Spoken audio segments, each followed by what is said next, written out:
Aspectos legales de la atención prehospitalaria en el Ecuador. Continuamos. Para Mediner, el podcast más top, con risas, evidencia y algo de rock.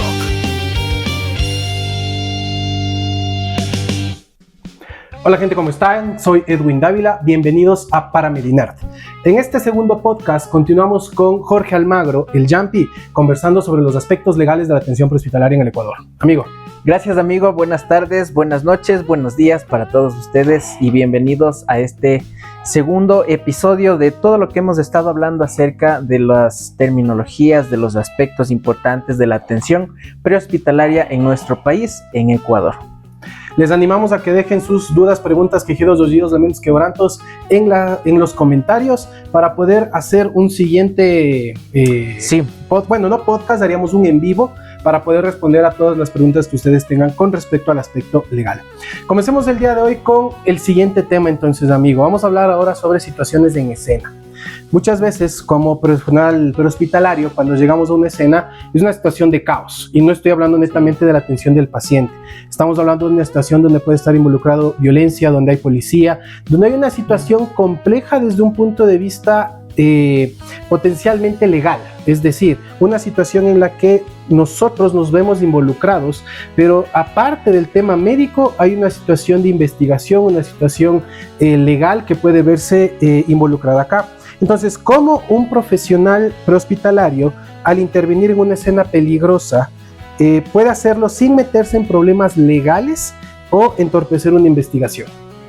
Ya, hay que partir desde varios aspectos importantes y el primerito, pues creo que a todos nos enseñan en escuela, es priorizar la seguridad del personal. Okay. Y cuando hablamos de estos escenarios potencialmente peligrosos, diría, y con muchísima carga de evidencia o de pruebas, exacto, que pueden ser obviamente utilizadas en una investigación, en una situación en donde ha existido pues quizás una escena de crimen, una escena de violación, una escena de abuso sexual y cosas de estas. Son aspectos interesantes porque hay que marcar una situación importante. No es una escena normal, diría yo, es una escena en un contexto diferente.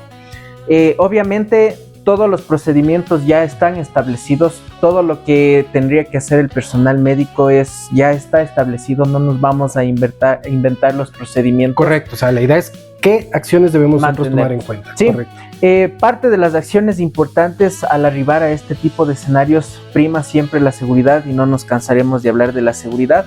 Pero asumiendo que la seguridad ya está en el lugar, está in situ, lo ideal sería siempre que el profesional de la salud, todas estas pruebas que están en la escena, tenga una preservación.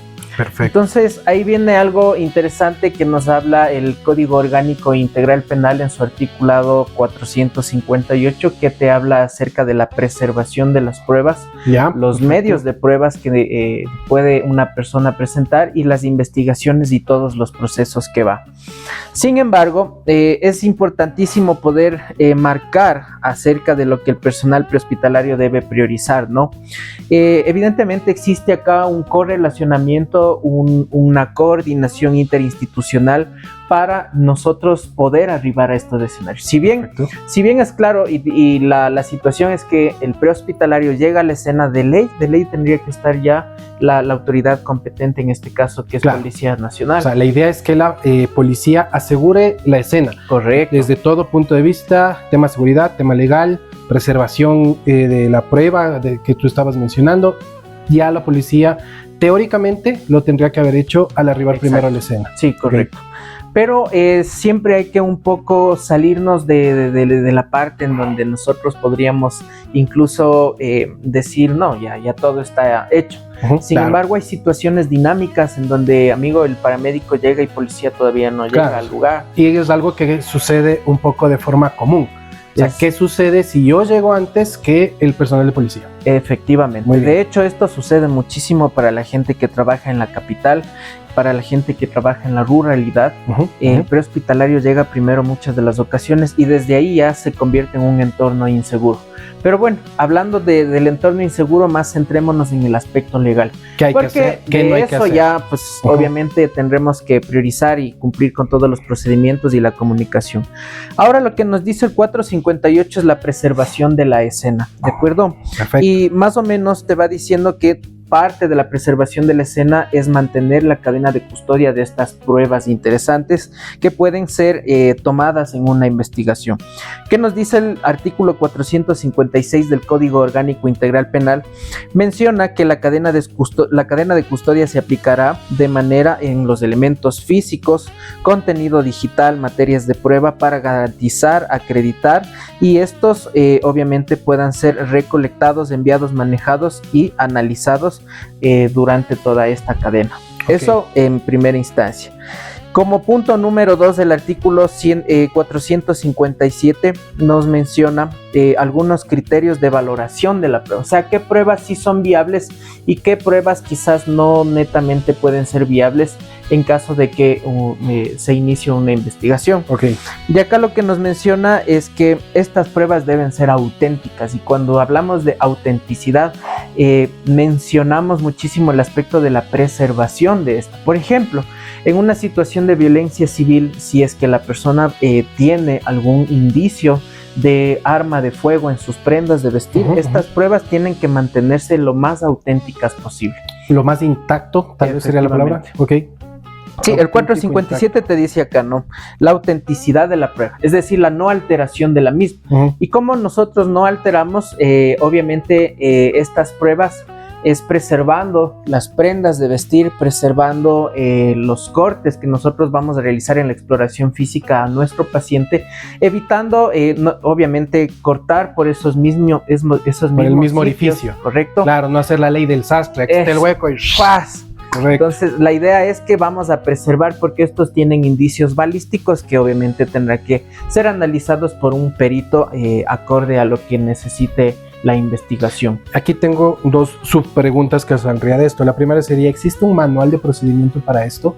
O sea, algo legal, algo que se haya coordinado, trabajado ministerio con policía y decir, ok, para una situación de este tipo, este es el manual de procedimiento, donde nos diga, no corte por tal sitio, no haga tal cosa. ¿Existe un manual? No existe un manual como tal socializado en trabajo interinstitucional. Lo que sí existen son los procedimientos que obviamente la autoridad competente los maneja, como es criminalística, DINASED, el mismo levantamiento de un cadáver tiene un procedimiento y el llenado de los formularios que se realizan al momento de la escena. Pero como tal no existe un manual o un procedimiento socializado establecido en donde se relacione tanto el profesional prehospitalario, el médico inclusive, y el ente policial, en este caso la autoridad competente. Faltaría hacer tal vez una sociabilización de los procedimientos. Correcto. No digamos que se escriba un manual, a veces eso genera tiempo que muchas veces nos tiene, pero tal vez una sociabilización con respecto a los procedimientos valdría muchísimo la pena. Valdría muchísimo cohesionar todita estas situaciones de procedimientos tanto prehospitalarios como de levantamiento y preservación de la escena. Sí es interesante esto, sin embargo es un campo bastante grande, bastante amplio, en donde se habla de muchísima ciencia, inclusive ciencia forense, claro, porque esto es ciencia forense, y la idea es pues que a medida de que nosotros vayamos a manejar la escena, tengamos siempre en cuenta, y les voy a recordar el 458 que es la preservación de la escena, 456 cadena de custodia. Pero ahí sí viene algo interesante, y voy un poquito más allá a la pregunta. Todas estas evidencias, al momento de alterarlas, sí tiene y cometemos o cometería el profesional una infracción. Yeah. Y el 292 te habla acerca de la alteración de evidencias y elementos de prueba. ¿Sí? Esta alteración de evidencias y elementos de prueba sí está codificado en el artículo 292 del Código Orgánico Integral Penal como una infracción. 292. El 292. Entonces, si evidentemente al momento de nosotros realizar la exploración física, de ingresar a un escenario, lo recomendable es siempre preservar estas pruebas lo más auténtico posible. De hecho, algunos manuales, algunos libros te recomiendan guardar las prendas de vestir en una bolsa de papel. Correcto. No manipular tanto si las prendas tienen pues indicios balísticos o un arma blanca. El fotografiar, acuérdate que el fotografiar también sería un respaldo digital que puede entrar a ese... Esa era la otra subpregunta que tenía. O sea, ¿sí se vale entonces hacer una fotografía de la escena? Sí, por supuesto. Ideal sería que se pueda ingresar con una, qué sé yo, una cámara ya grabando desde el inicio, una GoPro, una cámara corporal que nos permita tener todo el escenario grabado de una situación de este tipo. O sea, sí se puede hacer. Sí, efectivamente, pero más que grabar la multimedia o audio-video, sería bueno digitalizar la evidencia. De hecho, yo te doy mi experiencia propia. Nosotros manejamos un sistema de partes digital en donde sí o sí tenemos que anclar una fotografía de respaldo. Entonces, mi respaldo va aquí. ¿Qué indicios yo pude encontrar? Yo trabajo, amigos, en el sector sur, donde las papas queman.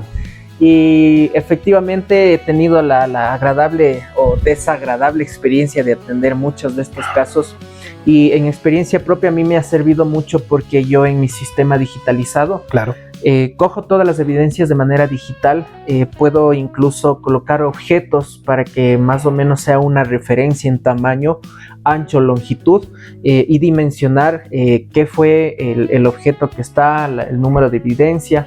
Si bien nos falta un montón de cosas técnicamente poder trabajar, pero en algo se puede ir sobre la marcha mejorando esta situación. Claro, o sea, pero en este punto sería interesante entonces dejar claro que sí se puede tomar una fotografía de la escena, de la situación. Escena. Tanto grabar no, porque, el Código Orgánico Integral Penal te faculta, siendo una persona civil, te faculta siendo un profesional de cualquier área, o sea, hablamos de manera general, siempre y cuando se esté cometiendo la infracción, ¿de acuerdo? Es decir, yo no voy a grabar el escenario del crimen porque ya se cometió una acción de crimen, por ejemplo, un homicidio. Entonces, si por ejemplo yo estoy siendo testigo de que hay violencia, por ejemplo, vemos que una pareja de hombre y mujer están peleando en la calle y el sujeto tiene un arma blanca sobre la mano y está amenazando con lesionar, provocar daño. Yo puedo obviamente grabar esto, y porque el sujeto está cometiendo una infracción. Y también siempre y cuando yo pues me presente, y esto tendrá que entrar a la cadena de custodia para que sea una prueba autentificada, siempre y cuando sea solicitado por fiscalía. Entonces, amigos, no funciona eso de que a veces los vecinitos para la sociedad civil dicen, no es que haya una cámara, ya se pide el video nomás. Ahí muchas de las ocasiones se rompe la cadena de custodia. Hablo en accidentes de tránsito, en homicidios, se filtran estos videos y estas pruebas muchas de las veces pueden incluso ser alteradas. Y la pruebita que tenía la persona ahí para poder llevar a su favor o en contra hacia la persona que en este caso sea actora, ya no es una prueba auténtica. O sea, si es que se empieza a volver medio de dominio público. Correcto. A través de una red social, a través de un grupo de WhatsApp, ya pierde la autenticidad de la prueba. Pierde autenticidad. Lo que te dice el 456. Y eso es un problema en sí. Claro. Ya, pero ahora, vuelvo con el tema de la grabación porque es algo que sucede en cambio en otros países, en otros servicios, en otros sistemas, donde todo lo que hacen está siendo grabado. Entonces, ¿acá existe alguna prohibición para eso? O más bien no hay una regularización para eso. Sí, está regulado en el Código Orgánico Integral Penal. Eso te digo, nos faculta a cualquier persona de manera en general, no solo al profesional, en manera general como ciudadano, cuando siempre se cometa una infracción o se esté cometiendo una infracción in situ en el lugar, yo tengo el derecho de poder registrar en digital, audio, multimedia, en fotografía, el momento exacto en que se está cometiendo esa infracción. Cuando sea una infracción penal. Cuando hablamos de infracción penal, hablamos de cuerpos bastante grandes, tránsitos, homicidios, violencia, e incluso daños y perjuicios a la persona. El hecho de que una persona insulte a otra y si yo le grabo es una evidencia que en respaldo y en efecto podría ser o a favor mío o en contra mío. Pero ahí la idea sería entonces mantener la autenticidad. Correcto. Entonces evitar este tipo de grabaciones, difundirlas a través de diferentes medios, redes o etcétera. Exacto. Okay, entonces, perfecto. así como la ley me faculta poder yo registrar siempre y cuando se cometa una infracción, la misma ley también puede cometer una contravención en contra mía a una misma infracción, daños y perjuicios a la tercera persona, daño a la moral incluso, a la privacidad, a la intimidad. Entonces vienen muchísimos otros efectos el hecho de yo poder grabar. Entonces si yo, por ejemplo, grabo la escena, grabo, yo qué sé, fue tu casa, se cometió el homicidio, te están faltando a la intimidad. Entonces el derecho a la intimidad, el derecho a la confidencialidad es importante y podemos caer en esos errores. Entonces lo que yo les recomiendo es que si es que ustedes son parte o están evidenciando una infracción de tipo penal, sí la podemos registrar para uso propio. Pero acuérdate que si esto pierde su cadena de custodia, pierde la autenticidad de la prueba y esto pues ya no puede ser más bien una prueba, sino puede ser en contra nuestra, porque está generando quizás daños a terceras personas que no estén incluidas dentro de estos procedimientos. Entonces aquí lo interesante sería, bueno, resumiendo un poco todo lo que hemos conversado, poder tener en cuenta que en el COIP está establecido el tema de la preservación, ¿ok? Del manejo de prueba, preservación, sí, 458 del COIP, 456, 457 y 292. 292, alteración de evidencias y elementos de prueba. Y con respecto al tema de privacidad, quiero aprovechar para pasar al siguiente punto, si te parece. Ok, entonces, ahora, si una situación sucede en un domicilio que está cerrado, ¿ok? Pero nos alertan de que hay una situación de emergencia en el interior, la casa está cerrada, es obvio, es evidente que tienes seguro, y nosotros sabemos que ahí adentro hay una persona en una situación de emergencia. Okay. El despacho nos informa que hay una persona herida, enferma, lo que sea. ¿Okay? ¿Hasta qué punto podemos entrar en una propiedad privada en una emergencia sin meternos en un problema legal? Alguna vez me pasó eso era para rescatar un gato. Ya. Y claro, obviamente la propietaria se molestó con toda razón. Y de hecho el mismo Código Integral Penal te habla acerca de lo que es el allanamiento y hasta qué cierto punto nosotros podemos allanar una vivienda y nos faculta en este caso sin necesidad de cometer hurto, robo, cualquiera de las circunstancias que la ciudadanía puede inculparnos, ¿no? Claro. Porque yo me entro a tu casa y digo por hacer buena fe, por hacer mi procedimiento normal y yo te puedo denunciar, pues. Claro, o sea, el término legal para esto es un allanamiento. Allanamiento. Una persona que entra a un domicilio, una propiedad privada, sin permiso. Efectivamente. Muy bien. Entonces, en situaciones de emergencia, los profesionales de salud pueden ingresar a las propiedades privadas sin autorización previa para brindar, obviamente, una atención urgente. Sin embargo, deben actuar con respeto a la propiedad y documentar adecuadamente la intervención.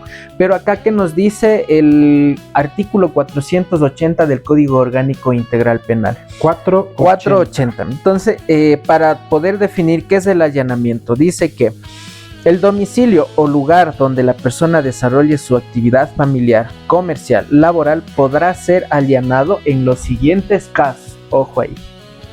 1, porque tenemos 7 literales. Okay. El 1, voy a hacer un poco resumido para no dar lectura de todo. Cuando se trate de detener a una persona contra la que se ha dictado orden de detención. Entonces, el primero, orden de detención. Y eso lo hace la policía. Lo hace la policía. Número 2, cuando la policía está en persecución interrumpida de una persona que ha cometido un delito.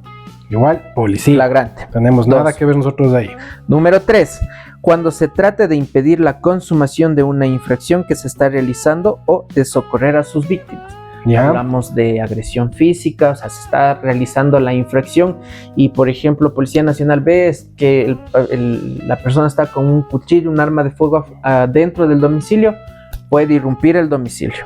Entonces, para brindar socorro. Socorro a las víctimas de un accidente. ¿Sí? Número 4, cuando se trate de socorrer a víctimas de un accidente del cual pueda correr la vida de las personas. Entonces aquí podemos cuando hay que socorrer a alguien cuya vida esté en riesgo, peligro. Este es el literal 4 del artículo 480 del Código Orgánico Integral Penal, que te habla acerca del allanamiento. Aquí es claro, numeral 4, ¿no? Sí, numeral 4. Cuando se trate de socorrer a las víctimas de un accidente del que pueda correr peligro la vida de las personas. Bien, veamos qué nos dice el 5. Cuando se trate de recaudar la cosa sustraída o reclamada, o los objetos que constituyen elementos probatorios o estén vinculados en un hecho que se investiga. Ok. Sí, ahí viene la policía. ¿No? Todo lo que hemos visto, que las evidencias, que los documentos, que pueden imaginarse. Esto sale todos los días en las noticias. 6. En los casos de violencia contra la mujer o miembros del núcleo familiar que constituyan elementos probatorios o estén vinculados a un hecho también que se investiga. Okay. ¿Sí? Dentro de esta misma te dice cuando la agresora o agresor se encuentre armado o bajo los efectos del alcohol, sustancias catalogadas sujetas a fiscalización, o esté agrediendo a su pareja o poniendo en riesgo la integridad física, psicológica o sexual de cualquier miembro de la familia de la víctima, también podemos allanar. Pero en este caso, bueno, ¿quién lo hace? La autoridad competente, Policía Nacional. Perfecto. Y el número 7 también se alinea a nuestra línea de trabajo también, por decirlo así. Y te dice el 7 del artículo 480 para allanamiento, para responder tu pregunta, y nos menciona, cuando se trate de situaciones de emergencia tales como, 2 puntos, incendio, explosión, inundación u otra clase de estragos que pongan en peligro la vida o la propiedad, pueden realizar el allanamiento. Ok, ¿sí? Eso es lo que más faculta a bomberos, por ejemplo. Correcto, sí. A bomberos, y nosotros nos estaríamos alineando al número 4, sí, que se trate de socorrer a víctimas que han sido, pues, o se ha provocado un accidente o están siendo, está corriendo peligro su vida dentro del domicilio. En ese sentido, el allanamiento como tal en los domicilios está respaldado y te dice cuándo sí, cuándo no. Y la idea ahí sería que yo lo que debo cuidar, en todo caso, es tener información adecuada que corresponda para justificarme en función del numeral 4 del artículo 480. O sea, yo debo tener una información confiable de eso. Por ejemplo, la central me despacha con una información en la que me dice parada cardiorrespiratoria. Entonces ahí ya tengo algo muy claro que me está diciendo, puedo intervenir y entrar en el domicilio bajo esta justificación. Sí, sabes que en experiencia nosotros trabajamos muchísimo en coordinación interinstitucional con el ente que es Policía Nacional. Sin embargo, lo que nos dejó de lección en pandemia, te pongo acá en contexto, muchísimo, bastante. El sistema de emergencia colapsó de tal manera que teníamos que allanar prácticamente las viviendas, entrábamos a las viviendas sin necesidad de Policía Nacional, porque Policía Nacional prestaba otros servicios, claro, en seguridad, las ambulancias, y ustedes imaginarán el caos. Por toda la ciudad ahí. Por toda la ciudad, no solo era un sector. Acá pudimos evidenciar y de hecho hicimos uso de este articulado con base obviamente preservando la integridad, dando este derecho a la salud integral. Me acuerdo que entrábamos con equipos de protección personal totalmente tapados. Claro. Rompíamos con nuestros compañeros chapas, vidrios, porque había gente que vivía sola o quedaba aislada. El típico abuelita que se quedaba solita porque estaba contagiada y todo el mundo se iba de la casa. Claro, le dejaron sola. Y la vecinita de al lado le escuchaba que estaba tose, que ya se moría. Y después ya no podía. No escuchaba. Claro. Entonces ahí caímos en este asunto del artículo que menciono y allanábamos las viviendas. Claro. Entonces yo esperar a Policía Nacional, muchas de las ocasiones hasta esperar encontrábamos ya cadáveres. Claro. Y bueno, aquí está la parte que nos faculta para esa parte, sí, ¿no? Correcto. Pero igual, siempre creo que hay que tener en cuenta una asesoría para todo este tipo de situaciones. Sí. Para que sea un procedimiento claro, para que no sea salido de mi imaginación, de mi interpretación. Que eso también puede llegar a suceder. Porque esto está en la ley. Entonces necesitamos tener en cuenta. Y también tener en cuenta que esto está permitido siempre y cuando haya respeto a la propiedad. Exacto. O sea, hacer lo necesario para entrar, pero no... Claro, no exagerar. No exagerar, no botar, no romper cosas. Exacto. Lo que yo les recomiendo a nuestros colegas, a la ciudadanía en general, es que siempre siempre nos respaldemos con el ente competente, que en este caso es Seguridad, Policía Nacional. De hecho, cuando el llamado de emergencia sabemos, y ahí viene el precedente que tú dices, tengo una información adecuada a través del Sistema Integrado de Seguridad, que es el ECU 911, y sé que hay un soporte telefónico, sé que detrás de la línea hay una persona que está hablando, una persona que está consciente, o lo contrario, una persona que está en paro cardiorrespiratorio. Entonces hay que utilizar acá la contextualización del escenario, y yo diría incluso como profesional el pensamiento crítico, no voy a esperar que llegue policía en un paro cardiorrespiratorio. Ahí puedo cometer una falta de diligencia a mis funciones, ¿sí? Perfecto. Y nada de eso me va a eximir de responsabilidad. Y eso también tiene que estar bastante claro para nosotros. Entender que el desconocimiento no nos exime de esa responsabilidad por cometer un acto ilícito. En este caso, vulnerar el derecho del paciente a su privacidad. Entonces, tiene que estar justificado. Así es. Hay una situación de emergencia y necesito ingresar, punto. No podemos posponer derechos o articulados, siempre tendrá que ser lo más lógico, pero siempre conociendo de la materia. Perfecto. En este caso, si hablamos que el contexto es una emergencia en donde sé que no está en riesgo la vida, con toda tranquilidad puedo dar un soporte telefónico, hacer una coordinación. Hay llamadas tripartitas que hace el Sistema Integrado de Seguridad, y poner en calma quizás la situación, o a su vez poder coordinar con policía hasta que abra. Por ejemplo, nosotros cuando tenemos fugas de gas, claro, el vecinito de al lado huele que está a gas, que huele el gas, es un riesgo para la comunidad, pero no hay vidas como tal que se pongan en riesgo en ese momento. ¿Qué hace Bomberos Quito? ¿Qué hacen las entidades reguladoras o entes que se dedican a esto, o los bomberos de otras zonas? Es esperar que venga la autoridad competente, haga un registro fotográfico, y con esta autoridad poder allanar la vivienda, porque es una situación de emergencia. Pero no hay nadie que corra riesgo a la vida quizás. Y muchas de las ocasiones ha pasado que sí, evidentemente incluso se queman las casas, y ahí no esperan policía, nada. Pues ahí tienen que entrar, hacer una entrada pues con... Para eso está el numeral 7. Sí, de acuerdo. ¿Ves? Pues ya estamos informándonos cada vez más con este asunto. Ahora, pasemos al siguiente tema, porque también es importante tener en cuenta el cómo justifico yo ciertas cosas.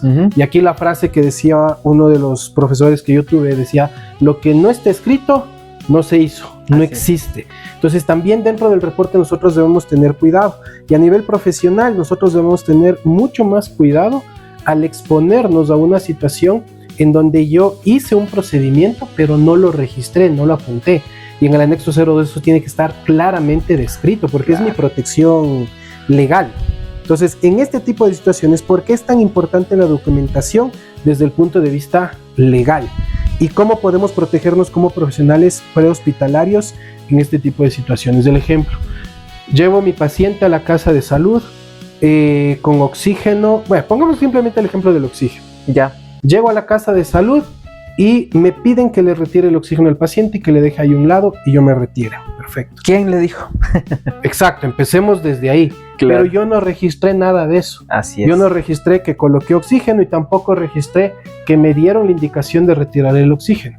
Y después resulta que el paciente fallece, inicia la investigación y van a ver que muere por hipoxia. Exacto. ¿Y a quién le echan la culpa? Entonces, la documentación es importante para esto, y necesitamos tener en cuenta su relevancia y su importancia legal.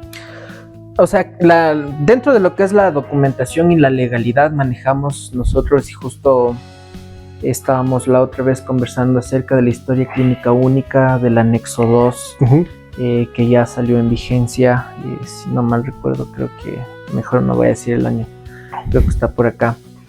Pero son documentos, son historias clínicas únicas que nosotros vamos a tener que sí o sí llenar. De hecho, por acá tenía yo. O sea, es nuestra obligación llenar. Es nuestra obligación llenar. El anexo 2. El anexo 2.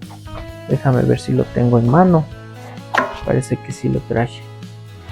O sea, la versión actualizada. La versión actualizada de la historia clínica única del anexo 2. Acá está, perdona, mira.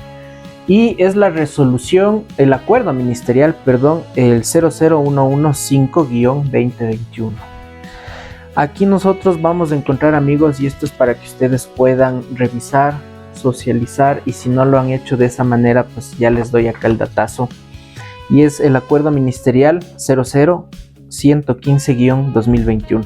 Aquí te habla pues de muchos articulados, considerando, te dice, la Constitución de la República del Ecuador, la Ley Orgánica de Salud y algunos acápites importantísimos de lo que respecta a la salud, y justifica, ¿no?, que por qué se hace a través de este acuerdo ministerial y cuándo entra en vigencia. Es interesante poder leer acá porque tenemos 3-4 capítulos y te habla acerca del objeto y el ámbito de la aplicación, las definiciones, cuándo voy a utilizar, dónde puedo utilizar, qué sistemas deben utilizar de salud, el público, el privado, qué formatos debo manejar. ¿Cuál es el documento? Claro. Físico, digitalizado, cómo se firma un digitalizado, por ejemplo, si tú formas parte de una empresa de salud privada, o tu sistema de llenado del anexo 2 va a ser digitalizado. Él acá te dice cómo. ¿Cuál tiene que ser los parámetros de cumplimiento? Los parámetros de cumplimiento en general, cuál es el formato, cuáles son las estructuras que debe tener este anexo, porque es importantísimo. Perfecto. En ese sentido, ¿por qué es importante nosotros poder colocar esta información relevante? Porque es un documento médico legal, amigo. Entonces, algunas consideraciones importantes, y aquí te dice en el capítulo 3 del artículo 4, la historia clínica única será elaborada en idioma castellano sin prejuicio de utilización de estándares de terminología clínica. La historia clínica única, Edwin, amigo, es de apertura obligatoria. Empecemos desde ahí. Entonces, todo paciente que entra al sistema de salud público-privado, lo que sea, necesita una historia clínica única obligatoria. Perfecto. Es decir, como sabían enseñarnos, ¿no? Paciente tocado, paciente con hoja de atención. Llenado su hojita. Intrahospitalario o extrahospitalario. Ahorita estamos hablando del anexo 2 que te dice este acuerdo ministerial, qué debe tener, qué no debe tener, cómo se debe llenar, incluso no como tal un instructivo, pues no te va a dar paso a paso qué debemos, pero claro, sí en general. Si dice aquí en el encabezado, en datos generales, te dice él qué debes poner en datos generales. Doy lectura. Entonces, la historia clínica única es de apertura obligatoria antes de iniciar la atención de salud al usuario o paciente. Este es el sustento disponible para posteriores atenciones de salud, facilitando su acceso y disponibilidad al usuario, paciente o representante legal en los casos legalmente contemplados. Aparte de ser un documento como historia clínica que te facilita a ti dar un seguimiento clínico, claro, te dice también que puede ser un documento de acceso público. Legal. Es un documento de acceso público siempre que éste esté legalmente contemplado. Es decir, que si la orden de un juez te dice tráigame este anexo 00, el anexo 2, vamos a tener que entregar esto. Por eso es que hay mucha información en estos documentos que pueden ser manejados en audiencias, pueden ser manejados como medios de prueba también. Y ahí es donde hay que tener mucho cuidado, entonces, porque aquí antes pasaba común, ¿no? Que llenabas la hoja de atención, te firmaban y después regresabas al hospital con el paciente y esa hoja estaba hasta botada a un lado. O terminaba siendo parte de los papeles que usaban para esterilizar gasas y ese tipo de cosas. Entonces, sí hay que tener en serio mucho cuidado con el tema de la hoja de atención. O sea, yo como profesional debo tener el respaldo del trabajo que hice. Y eso significa que debo tener también mi copia de respaldo de que yo entregué al paciente o dejé al paciente, pero debidamente todo registrado. Sí, al ser un documento legal, estoy buscando, justamente por aquí hay un literal que te menciona. Al ser un documento legal estamos cayendo en el tema de la confidencialidad. El tema de la confidencialidad, si tú, por ejemplo, haces público esto de acá. Claro. Tú dices, dame una fotito, una copiecita nomás, solo para tener. Y esto se llega a hacer público. Sin necesidad de la orden de un juez, estamos cayendo en el error de la confidencialidad. Y esto está... Es una vulneración ahí. Claro, hay algunas vulneraciones de los derechos humanos, derecho internacional, la misma Constitución de la República del Ecuador, de la intimidad, de un montón de cosas. Entonces no hay que caer en el error de tomar fotografías, y por eso es que debe existir una custodia de todas estas hojas. A veces pasa que agentes de tránsito, policía, piden tomarle foto a la hoja de detención. ¿Está bien? ¿Está mal? No, no está bien tomar, no está bien fotografiar, y es responsabilidad del profesional, en este caso prehospitalario, Clarito el no dejar documentar digitalmente este documento que es el anexo 2, porque son documentos que tienen información confidencial. Y ahí viene la Ley de Derecho y Amparo al Paciente también, que te habla acerca de la confidencialidad de la historia clínica que te da o te sirve el paciente. Si yo como paciente te digo toda la anamnesis completita y tú vas y divulgas o muestras o fotografías de esta hoja de aquí, caes en un error enorme. Puede ser una infracción penal el tema de que yo pueda socializar, compartir o digitalizar esto. Por eso es que te mencionaba, nosotros realizamos una custodia de esto, parte desde el paramédico, luego pasa al tema de auditoría médica, y todo va llenado con un acta entrega. Pero estamos hablando de un sistema. De un sistema. No estamos hablando de un grupo de WhatsApp a través del cual se pasa eso. No es un grupo de WhatsApp, sí. No tomamos fotografías de esto, no subimos en grupos de WhatsApp, en PDFs de esto. De hecho, en el sistema de parte que nosotros manejamos como entes prehospitalarios, nada de esto va subido, tomado fotografías. Son datos que sí cogemos de la hoja, los más relevantes, importantes, que pueden ser anclado al anexo 2. Pero quien tiene más peso es el anexo 2, porque es un documento legal que está normado. Está normado por las normas INE ecuatorianas y está regularizado por la Ley Orgánica de Salud. Entonces esto es claro. Y ahí viene una subpregunta de todo este asunto. ¿Puedo yo modificar el formato? ¿Puedo yo modificar el anexo y ponerle ahí? Es que yo quiero que vaya, no sé, la escala revisada de trauma. Yo quiero ponerle adicional el índice de shock. ¿Puedo modificar de esa forma el anexo para incluir información? O al contrario, ¿puedo borrar información que yo diga, esto no es relevante, mejor ya no le pongamos? No, más que borrar, más que modificar, él en su capítulo 2 te es claro y te dice acá cuál es la estructura que debe tener el anexo. En ese sentido, yo qué sé, pones un fondo, una estrella de la vida, el logo de tu empresa, eso nada tiene que ver. Sin embargo, debe cumplir porque es normado. Entonces, cuando un documento está normado, cumple los prerequisitos de la norma, es decir, está estandarizado esto. A que tú le pongas, por ejemplo, un cuadrito de más, por ejemplo, en la escala de coma de Glasgow para tu empresa, yo qué sé, para cobrar el tubo endotraqueal porque está intubado el paciente, eso no lo quita, o no lo hace más ni lo hace menos. Pero de hecho aquí él sí te da, ¿no? Entonces en la estructura él te da y te indica qué nomás tiene que llevar esta hoja. Como tal, te dice que debe tener una estructura de cabeza a pies, que ven el encabezado, que ven la anamnesis, qué datos debe tener. Es claro esto, de que, o sea, yo no puedo ni poner de más ni poner de menos. Ahora, si yo quiero cambiar el estilo de la hoja como empresa privada, quizás sí lo puedes hacer, pero siempre basándote en el estándar de esto. Sí, si el estándar te dice tiene que poner 2 nombres, 2 apellidos, tiene que poner el unicódigo del servicio porque esto le faculta o les da el acceso cuando son servicios de salud para el registro sanitario. Tú pones el unicódigo. Por ejemplo, si eres parte de la red integral pública de salud y red complementaria y cobras estos servicios, esto sí tiene que tener el formato del Ministerio de Salud Pública. Porque de no vas a poder cobrar estos servicios. No es válido el documento. No es válido el documento. Sí. Entonces... Pero si soy, por ejemplo, empresa privada, yo sí he visto empresas privadas que tienen su propio diseño, su propio logo, pero no se salen de los estándares de esto. O sea, está con la misma estructura, pero con un diseño distinto. Correcto. Sí. Con un cuadro más, un cuadro menos, pero nada que esté fuera de acá. Nada. Sí, todo está estandarizado porque esto es normado. De hecho, está socializado, no tengo una hoja por acá, pero es de la historia clínica única, que es el anexo 2 y tiene un código. Sí. De hecho, hay algunos otros códigos, por ejemplo, para la historia clínica única de el consentimiento informado, la historia clínica única para procedimientos, o sea, hay varios formatos que ya están estandarizados y pues obviamente hay que conocerlos nada más. Ahora, llenar la hoja ya entendemos que es una cuestión que legalmente nos puede comprometer si cometemos un error. ¿Okay?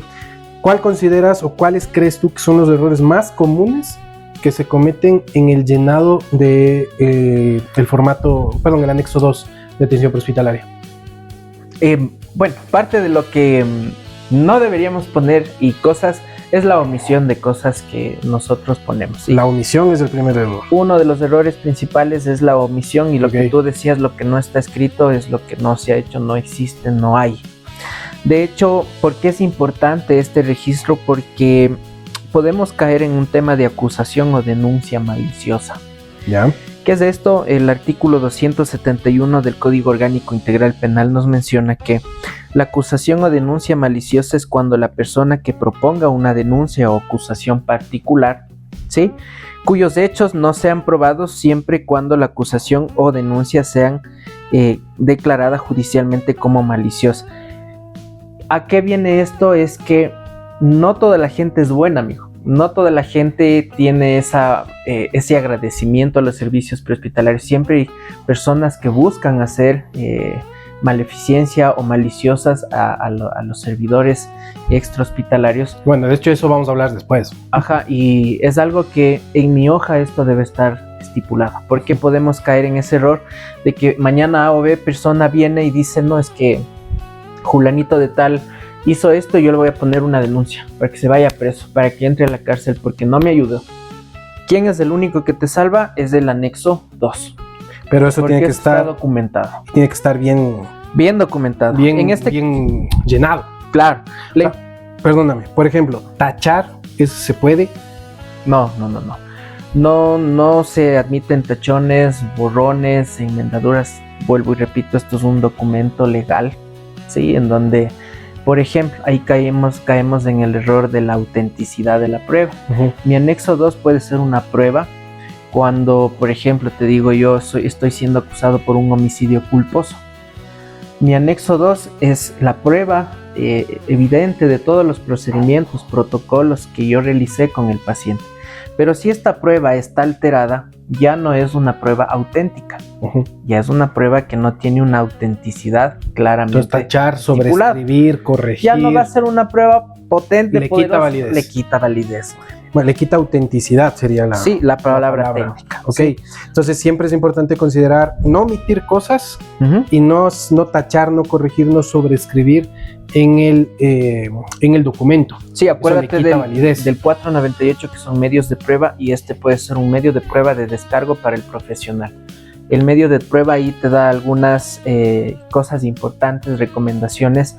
Los medios de prueba pueden ser digitales, pueden ser archivos, pueden ser fotografías, documentos, un montón. Hay un montón de medios de prueba.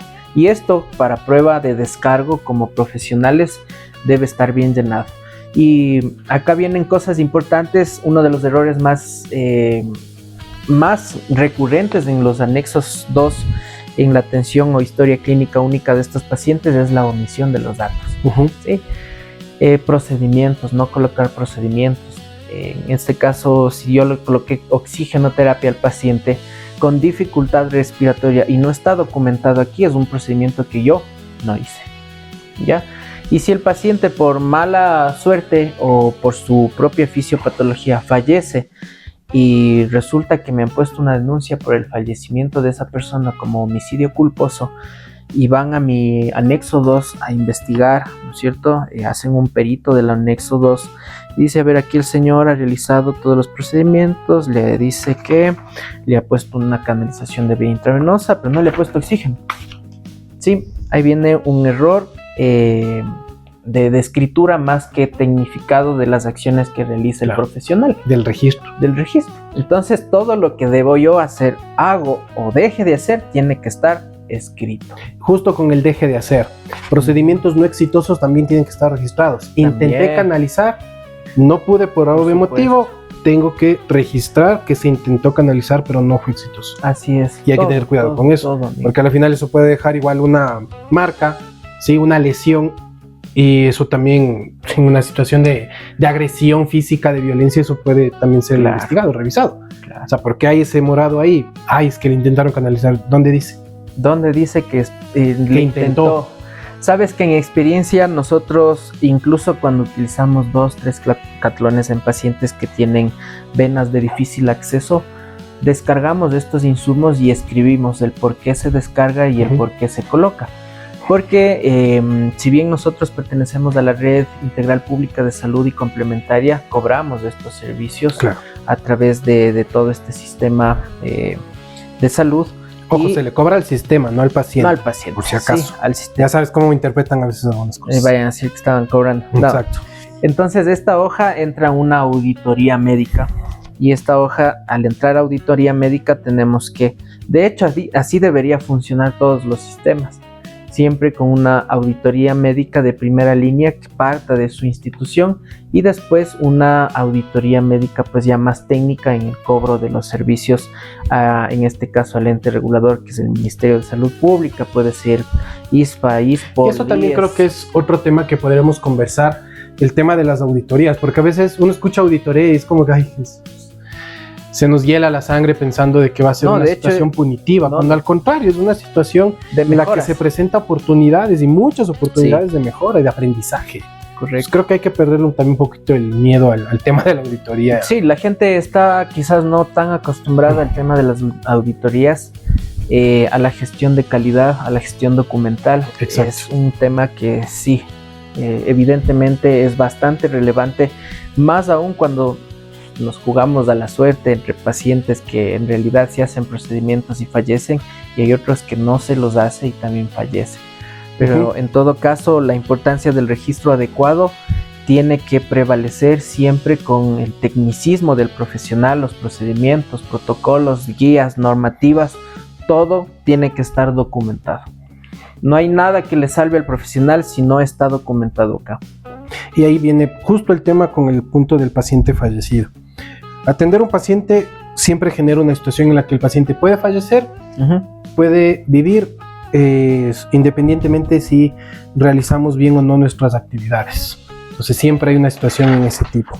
Y la cuestión es, ¿qué responsabilidades legales enfrentamos si es que un paciente fallece durante nuestra atención? Ya. Bueno, creo que en los episodios anteriores ya habíamos tocado un poquito empezamos a hablar, ¿no? Sí, de infringir un deber objetivo del cuidado, que es la esencia de todo esto, y es que podemos incurrir en el error de la no beneficencia, la falta de ejecución del ex artis que habíamos estado hablando, que son procedimientos y habilidades de competencias mínimas que el paramédico, el profesional, el médico debe realizar como norma, regla de un buen hacer. Exacto. ¿De acuerdo? ¿Qué pasa si es que llegara a fallecer esta persona? Siempre y cuando no se haya cometido pues alguna situación de inobservancia, falta de aplicación de leyes, reglamentos, normas, ordenanzas, falta de aplicación de manuales y cosas de estas, nosotros estaríamos incurriendo en lo que nos mencionaba el artículo 146 del Código Orgánico Integral Penal, que es el homicidio culposo por mala práctica. Ese es, solo eso, solo eso pasaría. El 146 nos menciona, déjame buscarle si tengo acá la mano, para ser bastante por acá sería entonces textual. Mientras le buscas, sería tener en cuenta el cumplimiento del deber objetivo del cuidado. O sea, nuestro trabajo está enfocado hacia cumplir con el tratamiento o el manejo adecuado del paciente, sin caer en esta omisión, sin dejar de cuidar al paciente adecuado o correctamente, lo que sería una negligencia. Correcto, es la falta de la diligencia como tal. Es, por ejemplo, si yo hago procedimientos no acordes al tratamiento del paciente y termina en fallecimiento, estaríamos incurriendo en una infracción penal que es del 146. ¿Qué nos menciona este de acá? 146 del Código Orgánico Integral Penal, homicidio culposo por mala práctica profesional. La persona que al infringir un deber objetivo del cuidado en el ejercicio o práctica de su profesión ocasione la muerte de otra será sancionada con pena privativa de libertad de 1 a 3 años. Acá te menciona incluso 4 literales importantísimos que sería interesante poder analizar cada uno de ellos porque son bastante profundos, pero a nivel superficial podemos mencionar que Por ejemplo, el número 1 te dice: la mera producción del resultado no configura la infracción del deber objetivo del cuidado. La inobservancia a las leyes, reglamentos, ordenanzas, lo que te mencionaba, manuales, reglas técnicas o el ex artis aplicables a la profesión, también puede ser sancionado. Es decir, me salté un procedimiento, no me autorizaron una medicación y aún así puse la medicación, y sabiendo que no tengo la autorización y mi competencia profesional no me permite, lo hago. Eso es un homicidio culposo por mala práctica profesional. El número 4 te dice: se analizará en cada caso la diligencia, el grado de formación profesional, las condiciones objetivas y previsibles y evitables del hecho. Acá viene el tema de las competencias profesionales incluso, y te mencionaba para qué obviamente el profesional está facultado. Siendo claros, el profesional prehospitalario no está facultado para administrar medicamentos sin una autorización médica. Claro ejemplo. Claro, ¿ya? exacto. De ahí pues mencionamos varios ejemplos de mala práctica profesional, faltando a esta buena situación del ex artis, que te dice que todo procedimiento, competencia mínima realizada en el paciente tiene que ser siempre con ofreciendo pues no maleficencia, no inobservancia, no impericia, cumpliendo el deber objetivo del cuidado, no falta de diligencia, siempre con este centro que es cumplir el deber objetivo del cuidado. Ahí recuerdo una situación que sucedió hace años acá en el Ecuador, en donde un profesional administró un medicamento que había sido prescrito por el médico. La justificación era que la prescripción del médico era que indicaba que se le administra el medicamento por vía intravenosa, a sabiendas de que esta persona que no se podía administrar por vía intravenosa. Entonces no se puede justificar el hecho de que hice un procedimiento porque alguien más me dijo, aún sabiendo, porque mi formación me dijeron que ese medicamento nunca va por intravenoso. O sea, mi formación también me da el criterio para tener el pensamiento y decir esto no lo puedo realizar. Así y negarme a hacer un procedimiento que considero peligroso para el paciente. Correcto. No me justifica. No me exime. No me justifica. O sea, no me justifica. Si por A o B circunstancia me aprueban un procedimiento del cual yo sé que está mal. O no debe realizarse y yo lo hago, es en mero conocimiento de que estoy faltando el deber objetivo del cuidado en el tratamiento de este paciente. Y ahí viene pues todo lo que habíamos dicho, falta de diligencia, que es caer en la negligencia como tal. Habíamos hablado también acerca de la inobservancia, la impericia, muchos factores que nos llegan a cometer una infracción penal. Y ya ves que esto está penado, ¿cuántos años te dije? De 1 a 3 años, e incluso te pueden quitar la facultad de profesional que tienes tú y no volver a ejercer tu profesión. Y está bien. Por supuesto. A la final, o sea, si se comete algo de este nivel, creo que estaría más que correcto ese tipo de sanción. Sí, amigo. Y ahora, volviendo un poquito con el asunto de cuando una persona fallece, en nuestro cuidado, bajo nuestro cuidado. Vamos con el otro punto. ¿Cómo yo debo proceder adecuadamente para que se realice el manejo adecuado de esta situación? Es decir, llego a la escena, el paciente en parada cardiorrespiratoria, se intenta reanimar, no hay éxito durante el proceso de reanimación, el paciente fallece. ¿Cuáles son los procedimientos que yo debo realizar para que se mantenga el cuidado adecuado del fallecido? ¿Qué deben hacer los familiares? ¿Qué les debo informar? Si no hay familiares, ¿qué debería hacer yo como personal prehospitalario? De acuerdo. En ese aspecto, cuando atendemos personas que obviamente se ha dado todo el soporte vital básico y el soporte vital avanzado en situaciones críticas en atención de estos pacientes, la mera producción de la atención es el descargo de la historia clínica única. Posterior a esto tendremos que evidentemente socializar el procedimiento acorde a lo que nos indica el Sistema Integrado de Seguridad EQ 911, y es activar a la autoridad competente, que se encarga en este caso Policía Nacional, en el levantamiento de cadáveres, en el levantamiento de información cuando existen fallecidos sean en domicilios como en vía pública. Aquí hay dos direcciones importantes, y la primera es que si evidentemente el paciente fallece por causa natural a situaciones clínicas ya coadyuvadas como enfermedades de base con tratamiento médico, el profesional, en este caso Policía Nacional, toma en contacto directo con los familiares y activa todo el procedimiento médico legal para poder realizar el transporte de ese paciente a darle, pues, evidentemente cristiana sepultura. La segunda vía es cuando hay situaciones de violencia o se sospecha de homicidio o de no una muerte natural. El camino es diferente, ¿no? La misma autoridad competente, en este caso Policía Nacional, activa los recursos necesarios, las subramas de investigación criminalística, DINASET, dependiendo del caso, para que puedan realizar el levantamiento de la información y el levantamiento del cadáver.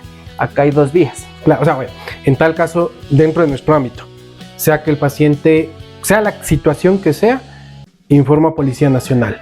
Correcto. Esos son mi camino. Esa es la base estándar. Exacto, mi camino es avisar, notificar a Policía Nacional, y a partir de ahí ellos toman procedimientos según cada situación que se pueda. Ese es el descargo presentar. que yo realizo. Correcto. Sí. De hecho, en nuestro anexo 2, nosotros realizamos el descargo de responsabilidad de la escena, tomando nota, nombres, apellidos, circuito, número de unidad móvil y quién está al mando de ese equipo que acude en tu apoyo. Hay que esperar a que llegue medicina legal, o si llega policía en el patrullero, el policía comunitario, me parece que es la palabra, está bien.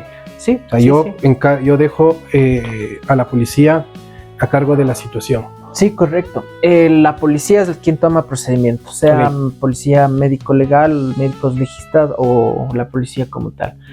De hecho, ¿qué es lo que pasa? Muchas de las ocasiones la situación corresponde a que hay una falta de recursos en este tema médico legal, y obviamente esperar muchas de las veces el levantamiento de un cuerpo en un domicilio en la calle paraliza los servicios de emergencia, porque sí o sí no podemos abandonar estas escenas. Sí, caeríamos en el tema de abandono, y son escenas que debemos preservar, y ahí viene una de las cosas y funciones importantes del profesional, es preservar la escena, la seguridad y preservar todos los indicios de prueba. Yo no puedo dejar así nomás. De hecho, traigo a colación, en el COVID también sucedió lo mismo. ¿Te acuerdas? Encontrábamos fallecidos todos los días en las casas, y pues nos tocaba esperar que venga policía, tome nota, y incluso ahí empezamos a trabajar con un tema de coordinación interinstitucional, tanto con la parte privada como la pública,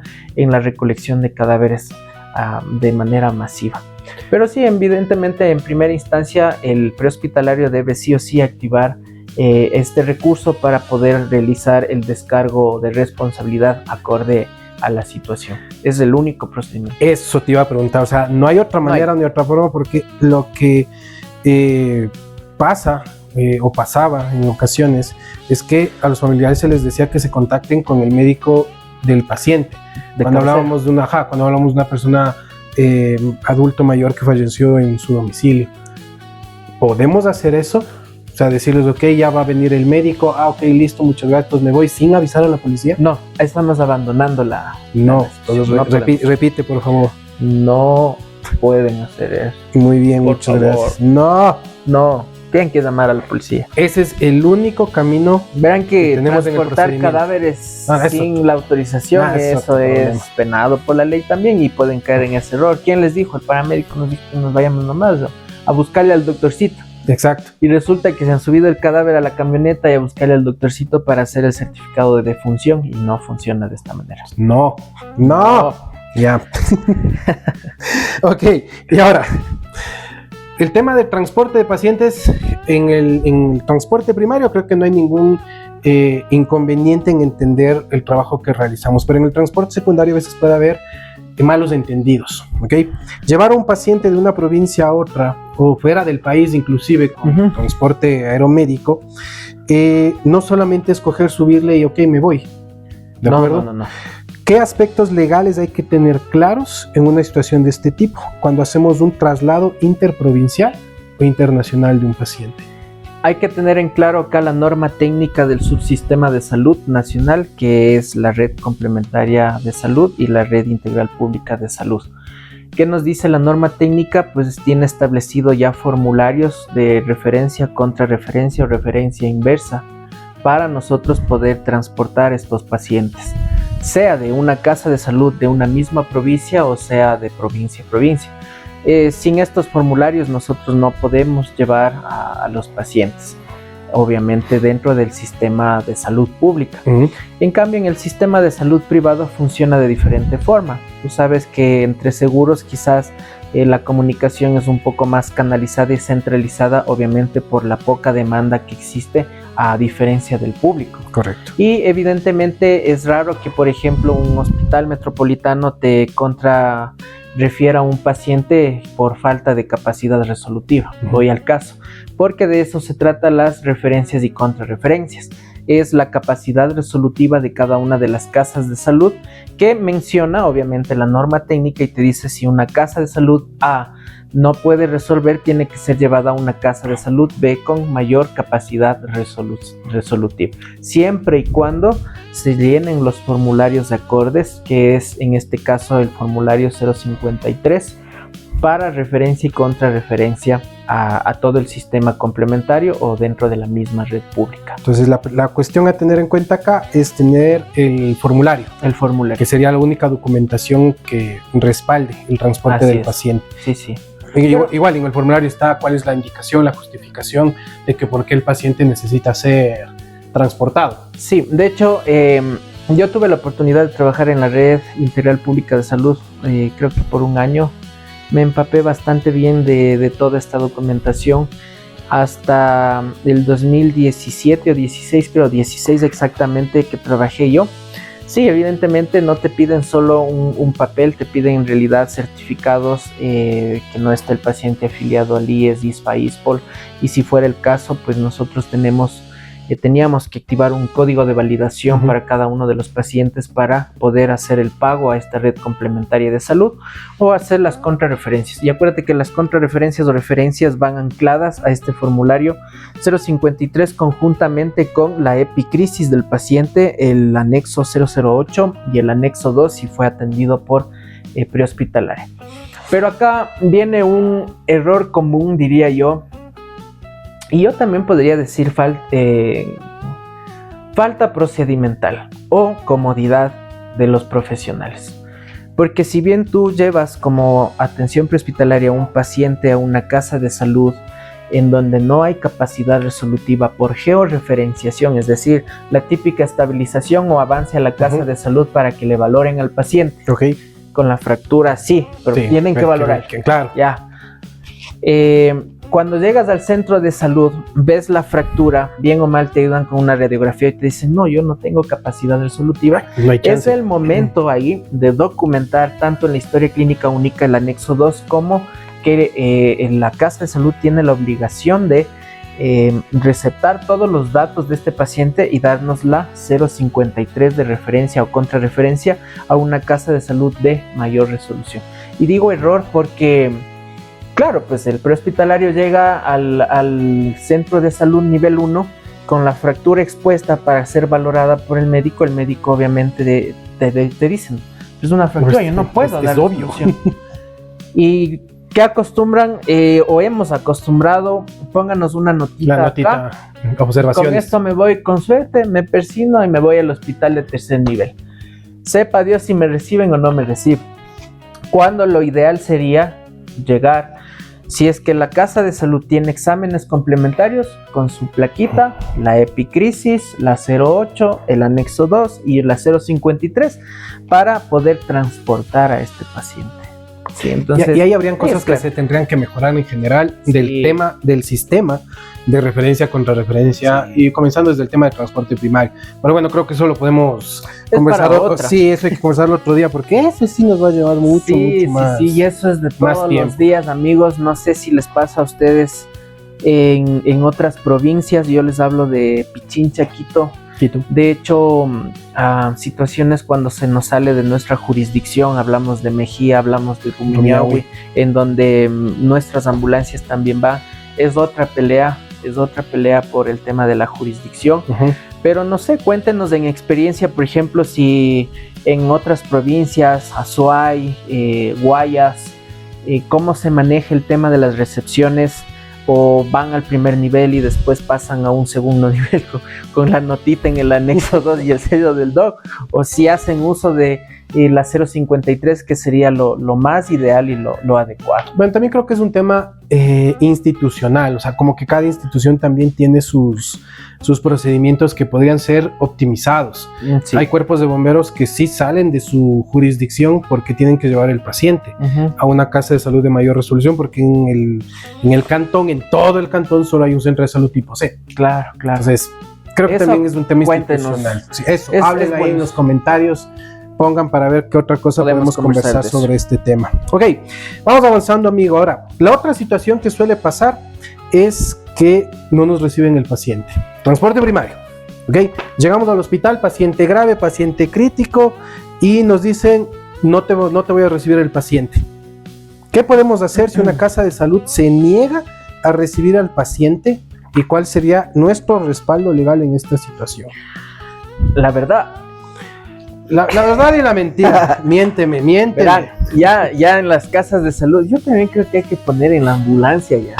Ustedes ponen el artículo del 283, creo que es del Código Orgánico Integral Penal, que te dice que si usted agrede, insulta, habla, pega a un servidor público, se va a ir preso. Claro. Ya saben, porque las peleas son duras en el tema de recepción de los pacientes. Pero ahí caemos en un tema, no lo hagamos tan polémica la situación. Si es algo que debemos mejorar, tanto la atención extrahospitalaria como la recepción hacia los pacientes que obviamente están en peligro. Y te define claramente la Ley de Derecho y Amparo al Paciente en su capítulo número 2, derechos del paciente. Primero te dice que el paciente tiene derecho a una atención digna. El artículo 3, derecho a no ser discriminado, derecho a la confidencialidad y derecho a la información, así como también derecho a decidir.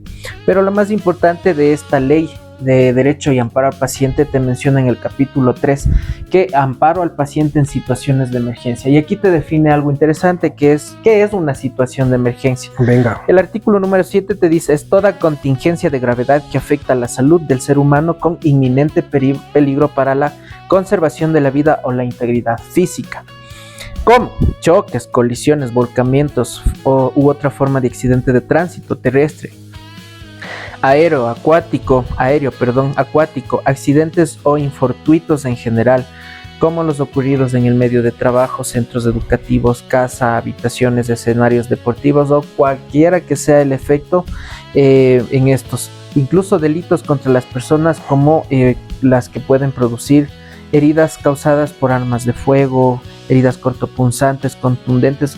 El artículo 7 te habla incluso un poco bastante profundo. ¿Qué es una situación de emergencia? ¿A qué pacientes la casa de salud debe o no, en este caso, atender?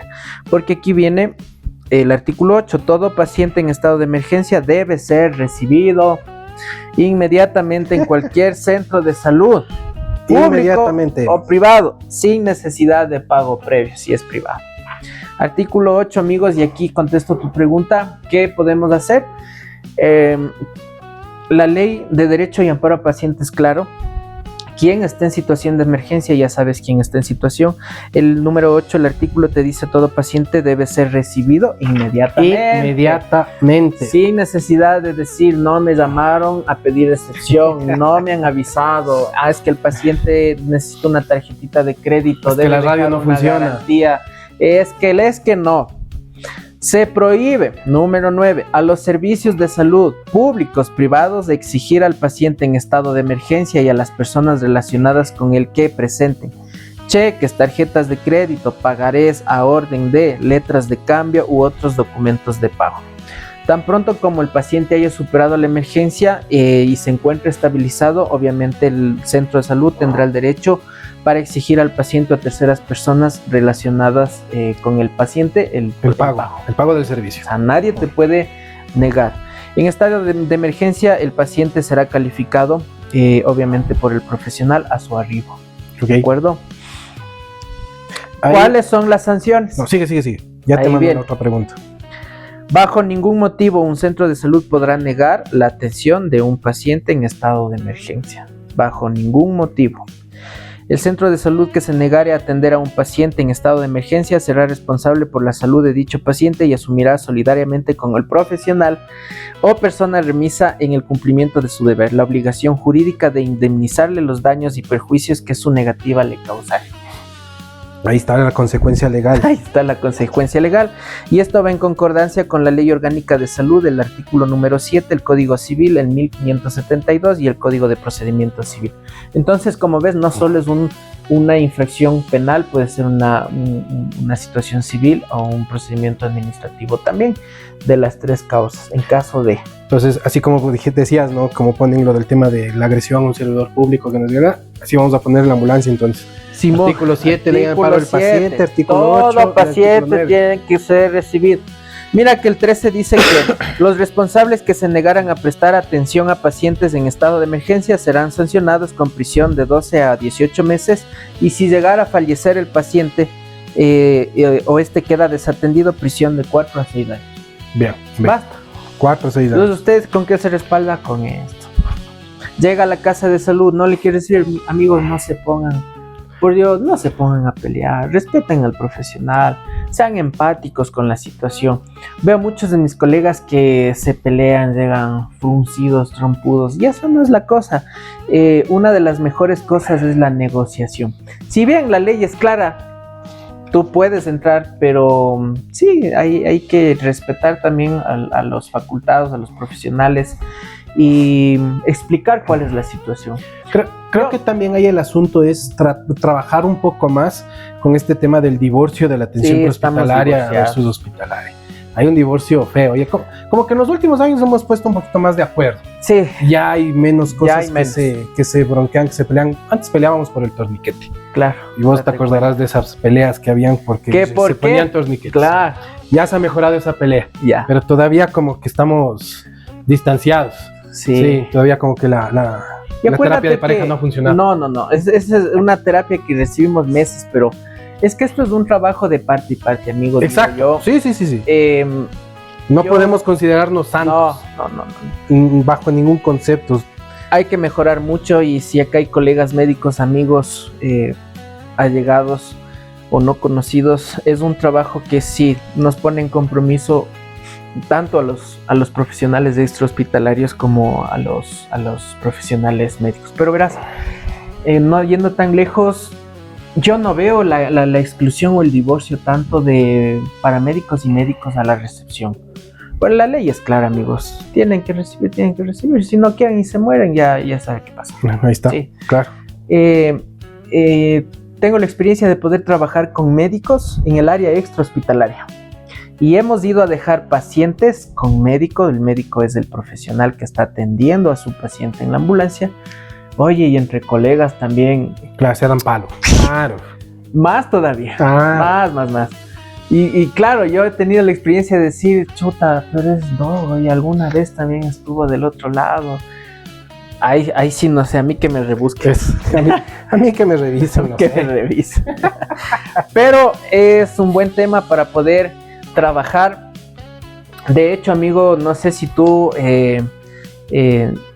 tengo la invitación del doctor Jacobo Carrillo, creo que es. Ya, sí le conozco al doc. Un excelente amigo, excelente profesional, hizo una propuesta para trabajar acerca de esto, ponernos a conversar qué está pasando, porque eso te digo, es de parte y parte qué podríamos mejorar nosotros en el aspecto extrahospitalario y cuáles serían los temas de mejora, porque son oportunidades que nos permiten sí o sí mejorar, pero no ponernos a pelear. Acuérdate que tu paciente está al lado y trabajamos para el bienestar, para ofrecer un derecho a la salud bastante de calidad. Es algo que necesita ser tratado en multinivel.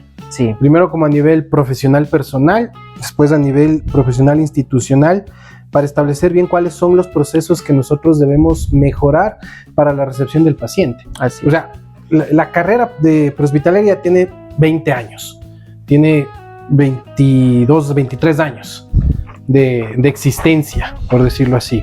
¿Cuántos de divorcio? Exacto. O sea, ni bien empezó, ya nació divorciada la relación. Sí. Y no se ha mejorado casi nada. Entonces sí hay que trabajar. Es algo que podemos trabajar bastante. Sí. Ahora, pasemos en la siguiente pregunta, amigo. Nosotros necesitamos estar claros con respecto a que somos profesionales de la salud y siempre procuramos realizar nuestro trabajo con profesionalismo. Pero incluso actuando de forma correcta, no estamos exentos de una demanda o una acusación infundada. ¿Okay? En este tipo de situaciones, más allá del tema de la atención del paciente, el tema clínico, es clave contar con un respaldo legal. ¿Okay? ¿Qué herramientas o mecanismos existen en el país, en Ecuador, para proteger a los profesionales prehospitalarios ante denuncias sin fundamento? Sabes que de las denuncias sin fundamento, el Código Orgánico Integral Penal habla en el artículo 271, acusación o denuncia maliciosa. Entonces, de echarle una revisada ahí acerca de este articulado, en donde las actuaciones como tal de gente que quiere provocar maldad o malicia en los profesionales, sin obviamente tener infundado una evidencia propia, puede caer en esta infracción contra la persona que está cometiendo esta acción, ¿no? Claro. Es decir, me denuncian, me demandan de gana. Exacto. Ya, de gana.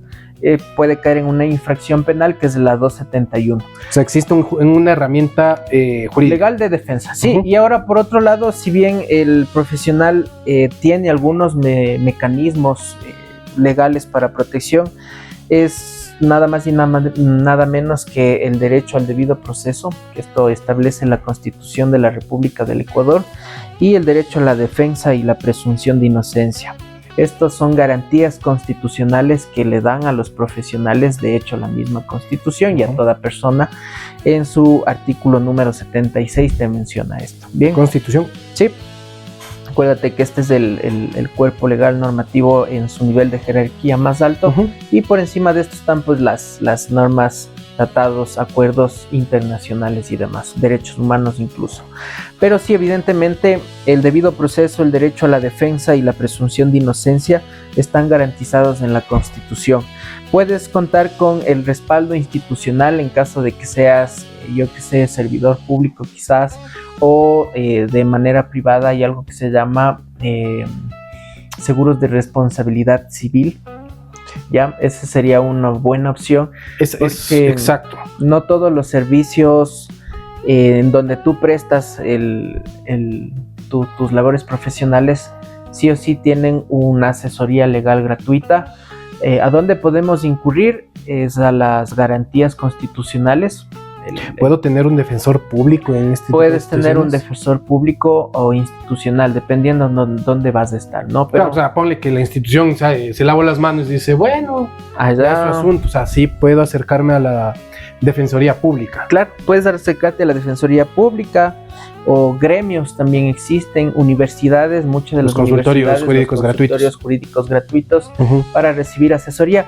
Pero lo que ustedes tienen que conocer es que nos respalda a todos los ciudadanos la Constitución al derecho al debido proceso. ¿Y qué es el debido proceso? Es todo este mecanismo jurídico que nos permite defender en caso de que seamos demandados. Perfecto. Y lo propio en la situación del artículo número 76 de la Constitución de la República del Ecuador, y así también pues todos somos inocentes hasta que no se demuestre lo contrario.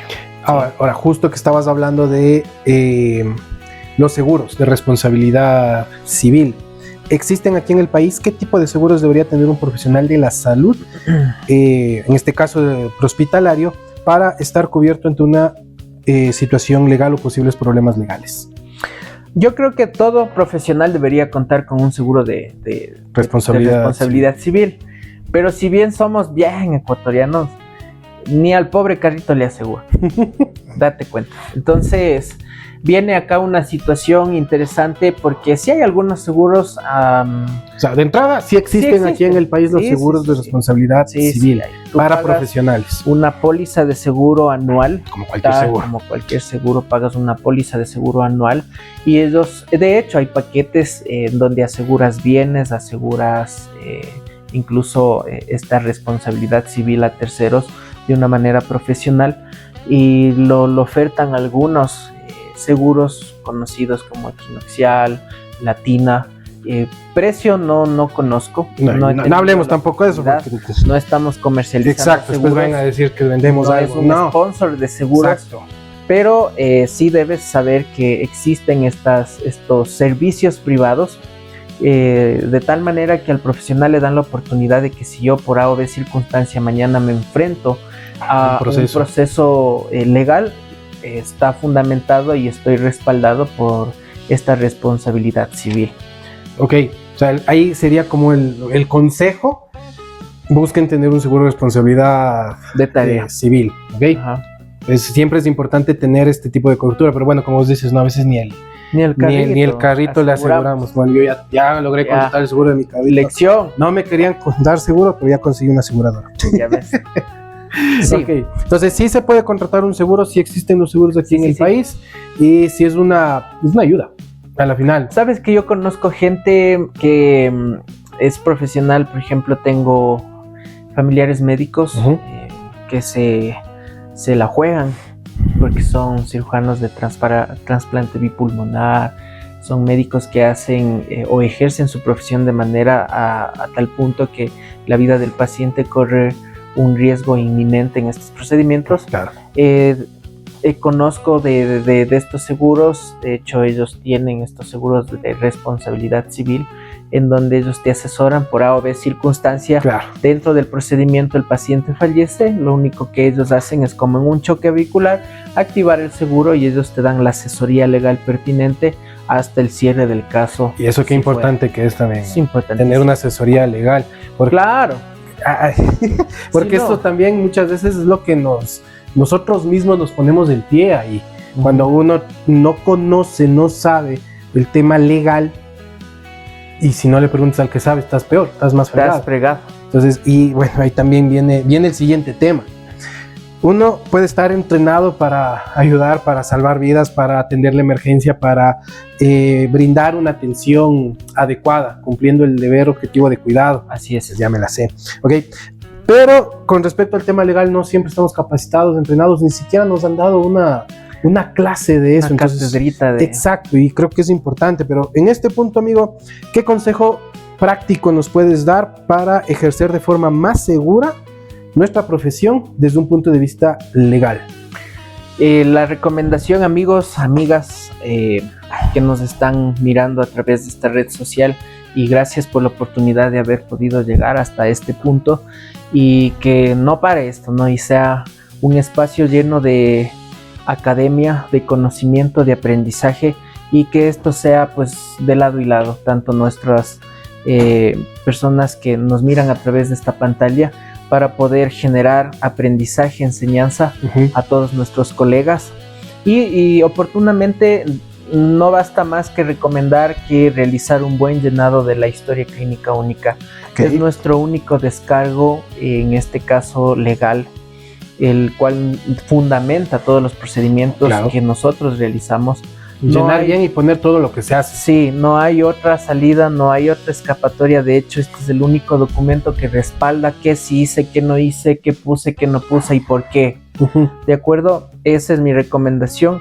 Y lo propio es que sí, debemos conocer, leer, como al principio hablábamos. Si nos ponemos a leer, son varios cuerpos normativos, varios cuerpos legales, que si nos ponemos a numerar son chorrocientos de estos.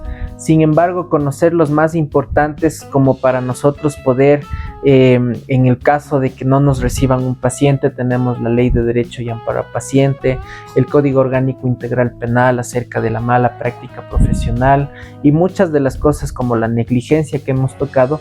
Sí es importante e interesante que ustedes puedan revisar. Por otro lado, hay asesoría y gremios profesionales, universidades que pueden acceder a capacitaciones, a charlas educativas acerca de la asesoría jurídica legal. Y está la misma Defensoría del Pueblo en caso de que ustedes puedan o necesiten como tal un defensor público en cualquier situación. Perfecto. Entonces pongámosle en el resumen ahí. Primero, llenar bien la 012, porque es nuestro respaldo ante cualquier situación. Ahí está escrito lo que se hizo, lo que no se hizo, Inclusive debo poner hasta por qué se hizo o no se hizo algo. Para eso están los espacios de observaciones, inclusive para mantener... No tachar, o sea, llenar. Bien llenada, para poner cualquier aspecto adicional que haya sucedido durante la atención de la emergencia. Segundo, estudiar, conocer, aprender. La autoeducación también es importante para conocer cuáles son mis responsabilidades, cuáles son mis deberes y asimismo cuáles son mis derechos y obligaciones. Y obligaciones respecto a la parte legal, del cumplimiento de mi profesión. Somos profesionales prehospitalarios aquí en el país, somos profesionales debidamente acreditados por el sistema de educación superior y eso viene con derechos, pero con muchas obligaciones y responsabilidades. Si es que estudiar y conocer sería también otro tip ahí. Y pongámosle el 3, capacitarse, amigo. Por supuesto. La capacitación es importantísima. Hablábamos en puntos interesantes acerca de toda esta norma técnica, protocolos, procedimientos. No nos exime de responsabilidades en la mala práctica si, por ejemplo, yo no estoy actualizado con un procedimiento del manejo de la vía aérea, para ponerles de ejemplo. La capacitación es importantísima en estos aspectos porque de no estaríamos cayendo en un error de mala eficiencia. Perfecto. Sí, no estaríamos estar capacitado para a la vanguardia de todo lo que estamos ahora. Estar al día con el siglo XXI. Estar al día con los procedimientos, tratamientos y manejo del paciente, porque eso también nos obliga al ser unos profesionales. Sí, no es una opción. No es una opción. No ya habíamos hablado de eso en el otro podcast inclusive. No es una opción. Ok. El siguiente, no sé si le ves válido, yo creo que sí, tener un seguro. Ah, sí. Yo creo que vale la pena esa parte. Más bien, confirmen para hacer un seguro. Contratar en bola, en grupo. Unos 10 y más para que hagan descuento. Confirme quién quiere unirse al grupo del seguro. No vendemos nada, no estamos promocionando nada. No vendemos seguros. Por si acaso, ¿ok? Y la siguiente, creo yo, estar asesorado. Al final nos estabas mencionando que existen instituciones en donde podríamos buscar un poco de ayuda legal, asesoría respecto a los temas legales. Sí. Entonces, ¿qué nomás tenemos? Hay gremios profesionales, hay universidades, consultorios jurídicos gratuitos. Eso, y el seguro también te puede dar el asesor legal. Por supuesto. Como cualquier otro seguro. Ok, perfecto, amigo. Gente, por favor, recuerden colocar sus dudas, preguntas, quejidos, aullidos, lamentos, quebrantos, llantos, lloros en los comentarios. Y les invito de una vez, en las próximas semanas estaremos haciendo un en vivo con Jumpy, con Jorge, para responder a las diferentes preguntas del aspecto legal de la atención prehospitalaria en el Ecuador.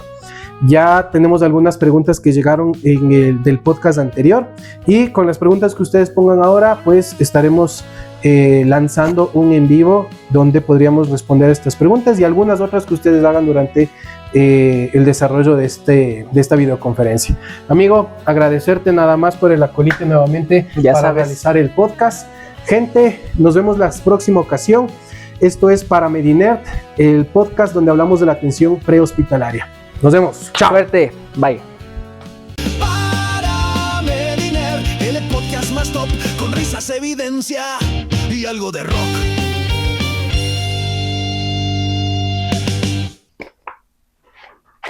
Se acabó esta huevada. Ya. ¿Sí se grabó o no se grabó? Chuta, no sé.